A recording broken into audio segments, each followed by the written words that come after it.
అందరికీ నమస్తే అండి. వెల్కమ్ బ్యాక్ టు అమ్మ చేతి వంట. ఈరోజు వీడియోలో టేస్టీ అయిన బ్రేక్ఫాస్ట్ ఉప్మా చేసి అయితే చూపించాలనుకుంటున్నానండి. అదేంటి అంటే సేమియా ఉప్మా. బ్రేక్ఫాస్ట్ చేయటానికి ఇంట్లో ఇడ్లీ పిండి కానీ దోశ పిండి కానీ ఏమీ లేనప్పుడు మనకు బ్రెయిన్లో వచ్చే మొదటి థాట్ ఏంటంటే ఉప్మాలో మనకు సేమియా ఉప్మా అంటే నాకు కూడా అయితే బాగా ఇష్టం. సేమియా ఉప్మా, ఈ ఉప్మా రెసిపీలో మనం ఈ ఉప్మాని కొంతమందికి అస్సలు అయితే ఇష్టం ఉండదు, కానీ కొంతమంది ప్రాణం పెట్టి తినేస్తుంటారు. అలాంటి సేమియా ఉప్మాని ఇష్టపడకపోవడానికి కారణం ఏంటంటే సేమియా ముద్దగా వస్తుంది కాబట్టి ఇష్టపడరు. కానీ సేమియా ఉప్మా ముద్దగా రాకుండా పొడిగా రావాలంటే నేను చెప్పిన ఈ టిప్స్తో చేసినారంటే సేమియా ముద్దగా కాకుండా పొడిగా అయితే వస్తుంది. అలా చేస్తే వద్దన్న వాళ్ళు కూడా సేమియా ఉప్మాని అయితే ఇష్టపడతారు. ఈ వీడియోలో చెప్పే విధంగా ట్రై చేస్తే ముద్ద కూడా వదలకుండా తినేస్తారు. మళ్ళీ ఈ రెసిపీకి అయితే ఫ్యాన్స్ అయిపోతారు, అంత టేస్టీగా ఉంటుంది. ఇప్పుడైతే మనం వేడివేడిగా సేమియా ఉప్మాని ఎలా చేసుకోవాలైతే ఈ వీడియోలో మనం చూసేస్తామండి. ఫస్ట్ అయితే 2 ఆనియన్లు, 2 టమాటాలు, 1 క్యారెట్ అయితే ముక్కలు కట్ చేసి అయితే ఉంచుకున్నాను.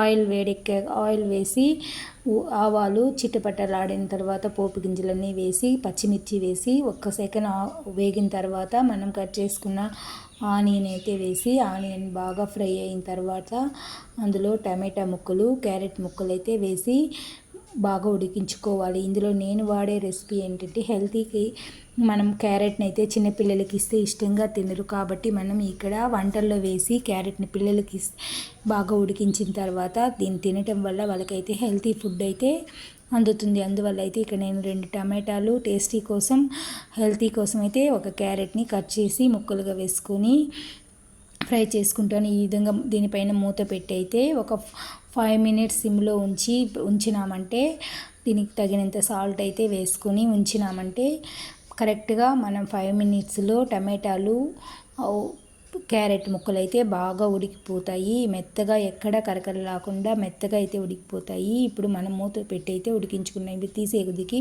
క్యారెట్లు, టమాటాలు అయితే బాగా ముద్దలాగా అయిపోయింది. ఇప్పుడు మనం ఇందులోకి 1 గ్లాస్ వాటర్ అయితే వేసుకుంటాం.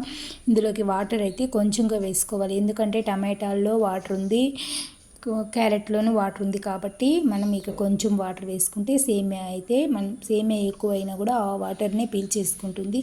ఇక్కడ నేనైతే 1 గ్లాస్ సేమియా అయితే తీసుకున్నాను, అంటే 1/4 కేజీ సేమియా అయితే ఉంటుంది. ఇప్పుడు వాటర్ అంతా బాగా ఉడికి తెల్లిన తర్వాత మనం ఈ సేమియాని వేసి సాల్ట్ అంతా ఒకసారి సరిపోతుందా అని చెక్ చేసుకొని ఈ సేమియాని అందులో వేసి బాగా కలపెట్టి మనం మూత పెట్టి సిమ్లో అయితే ఉంచేసిన ఒక 5 మినిట్స్ ఉంచినామంటే మనకు పొడిలాడే సేమియా అయితే రెడీ అయిపోతుందండి. ఈ విధంగా సేమియా ఉప్మా అట్టే ఒక 5 మినిట్స్ వదిలిన తర్వాత మనం తీసి చూస్తే సేమియా ఇందులోకి మనం టమాటాలు వేసినాం కాబట్టి వాటర్ అయితే కొంచెం తక్కువగానే వేసుకోవాలి. ఇప్పుడైతే సేమియా రెడీ అయిపోయింది. ఇప్పుడు పొడిలాడే సేమియా మనకి రెడీ అయిపోతుంది. ఈ రెసిపీ మీకు నచ్చిందంటే తప్పకుండా మీ ఇంట్లో ఒకసారి ట్రై చేసి చూడండి. చిన్నపిల్లలకి హెల్తీ ఫుడ్ అందుతుంది. ఈ వీడియో నచ్చితే మీ ఫ్రెండ్స్కి, రిలేటివ్స్కి షేర్ చేయండి. మన మంచి రెసిపీ చూడాలంటే మన ఛానల్ని సబ్స్క్రైబ్ చేయండి. Thank you for watching. Subscribe చేసుకోవడం మాత్రం మర్చిపోకండి. Thank you for watching. గుమగుమలాడే టేస్టీ అయిన హెల్తీ అయిన సేమియా ఉప్మా రెడీ అయిపోయింది.